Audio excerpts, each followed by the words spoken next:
Hey, welcome to the Pharmacy Residency and Money Podcast, a member of the Pharmacy Podcast Network. I'm Tony Guerra, pharmacist and publisher, bringing you help succeeding in your career, health, and wealth before, during, and after residency. You can sign up for the email list at pharmacyresidencypodcast.com to get your free LOI template or get editing help working one-on-one with me at residency.teachable.com. Hey, before we get started with the show, I just want to talk about finding your unicorn job for pharmacists. Later in the show, I'm going to talk a little bit about getting that kind of part-time job that you love and maybe retiring from full-time practice. I think that it's important that you always go to something rather than move away from something. So maybe you're not happy with your job, and I think it's instead of just saying, okay, I'm just going to leave, that you find other people that are doing what it is that you want. So finding your unicorn job for pharmacists, financial freedom, flexible hours, and personal fulfillment beyond the pharmacy counter. Again, if you've never had Audible before, you can always get the audiobook for free. And then the Kindle's like $10, paperback's like $15. So I definitely think that one of the great ways to kind of move forward with your finances is to have either a job that you're going to move to or a side hustle that you absolutely love. Hey, welcome to the Pharmacy Residency Podcast, member of the Pharmacy Podcast Network. I wanted to talk to you about becoming a millionaire and why it's important as really understanding what it'll do in terms of your retirement and being able to get out of, whatever job you want to get out of, or maybe get into a job that doesn't pay as much, but that you're more excited about. But it gives you a lot of flexibility. So what I wanted to do is first kind of let you guys know about Money Guy. It's a podcast I've been listening to quite a bit. They're pretty entertaining, where they kind of go back and forth, and they talk about a lot of money things. And I think they do a great discussion of when will you become a millionaire. And what I wanted to do is talk about how that number, and the PharmD Money podcast has also talked about this too, but how maybe thinking about the number is actually self-defeating, and that maybe there's a different way that you want to look at money and building it up. So I think most people look at money this way, where they look at that podcast episode said that Ramsey figured it takes about 27 years for the average person to become a millionaire. And so you'd be going from 25. So let's say you graduate at 25 years old, you're now 32, 42, 52. Average person would be around 52 where they become a millionaire. I'm 51 years old. And that happened, a couple of years ago. So I'll show you first how most people think about it, and then how I want you to think about it. So the first thing is that I think when you think about it, you think in linear terms because it's so abstract to think about increasing net worth through interest and all of those things. And you think, okay, well, if I divide 1 million by 27 years, that means that I'll need to have saved $37,037.04 each year for those 27 years. And that's nowhere near how it actually happens. You know that these first couple of years are actually paying down your student loan debt. And so if you're talking about paying your student loan debt and getting to zero, okay, and let's say you do it in the traditional 10 years, then you're starting from 35. And so 35 plus 27 will give you 42, 52, 62, okay?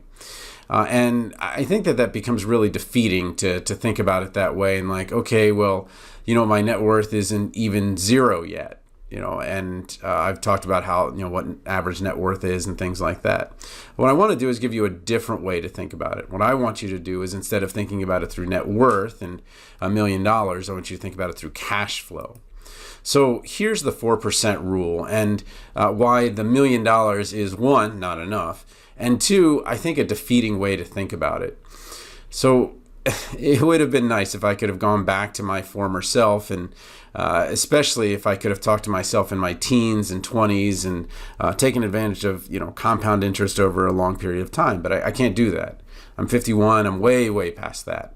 And there's a great new podcast, Late to Fi, which kind of really speaks to us and mostly people in their 40s, 50s, and 60s where they're just kind of starting their financial journey and how that is way different than someone who might be in their 20s, which is why I want to talk to you guys that are in residency, because most of you are in your mid-20s or maybe early 30s, and you guys have tremendous amount of advantage over someone like me who's in their 50s. So let's talk about the 4% rule and understanding what this means. And you'll hear this over and over again, is that to replace your income, you're going to need 25 times what you make. So let's say you wanted to replace $100,000, you need $2.5 million to replace it. And I think that becomes a little bit abstract, and I think it's a little bit easier to think about it in if I have 1 million, 2 million, 3 million, 4 million. When you talk about pharmacists, you're talking about what, I've heard that some people are making 80 when they get out of school, and I'm also hearing that some are making 120, and then with sign-on bonuses and things like that, maybe even more, or up to 160.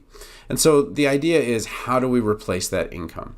And the way that I like to think about it is not to think about those big numbers, the 1, the 2, the 3, and the 4 million, which I think are reasonable numbers to think about when you're in your 20s and 30s, and you're able to do all that compounding and all that stuff. And I wish I'd kind of just have a minute conversation with myself back then, be like, hey, this will matter, and you will be 50 one day. And I know you're 20 now, and you don't think that will ever happen, but this is maybe a better way to think about it. And so the way that I like to think about it is, what are all the things that I could put together to kind of create this in the aggregate?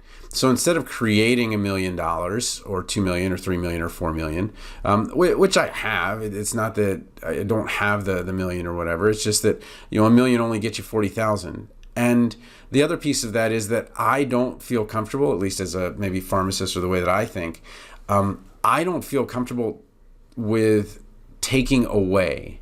And what I mean by that is, let's say that, I decide I want to retire at 55 and I take my million or whatever it is, and I say I'm just going to keep drawing down from it.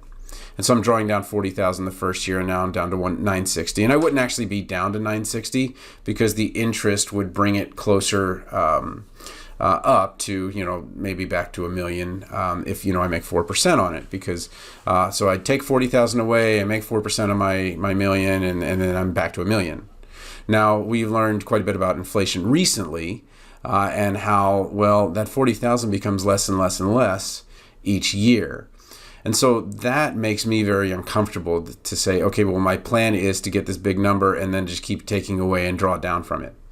My plan I like is very different, which is I anticipate myself having a part-time job for the rest of my life. I believe that is reasonable. And what I said is, okay, let's make one of those 40,000s, and let's say we're trying to get to 160 here. Let's make one of those $40,000 a part-time job, okay? And it doesn't take a ton of time to figure out, the math on what that would be. So you're like, okay, let's say I am making, just $50 an hour part-time, doing some part-time work at a pharmacy, and I work, 20 hours a week, and I work 52 hours a year. That's 52,000. So it works out to be somewhere less than, 20 hours a week, maybe 15, maybe 16, 17, 18 hours a week, something like that. But let's just call it 20.